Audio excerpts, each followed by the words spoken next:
সন্তানের ভালো ফলাফল নিয়ে কম বেশি সবাইকে চিন্তা করতে দেখি, বাট আমার এই বিষয় নিয়ে একদম চিন্তা হয় না।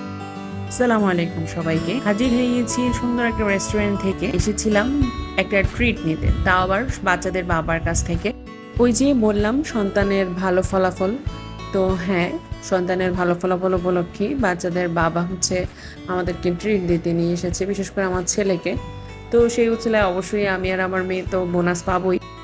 যাই হোক, আমি চাই আমার ডাইনিয়াল ফ্যামিলি যারা এই ভিডিওটা দেখছেন সবার সন্তানেরা যাতে এরকম একটা সুন্দর মুহূর্ত তাদের বাবা মার কাছ থেকে উপহার পায়, কারণ আমরা সব মা বাবারাই চাই যে আমাদের সন্তানদের ভবিষ্যৎ ভালো হওয়ার জন্য।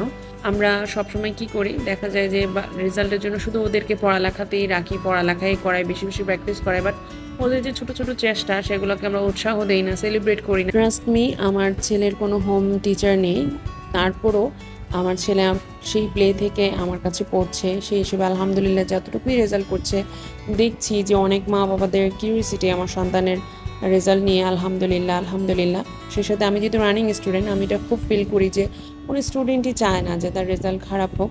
তো আমরা আমাদের সামর্থ্য মতো চেষ্টা করব বাচ্চাদেরকে সুন্দরভাবে ট্রিট দিয়ে সেলিব্রেট করে উৎসাহ দিতে। তো যাই হোক, ভুল ত্রুটি হলে ক্ষমার সুন্দর দৃষ্টিতে দেখবেন। আল্লাহ হাফেজ।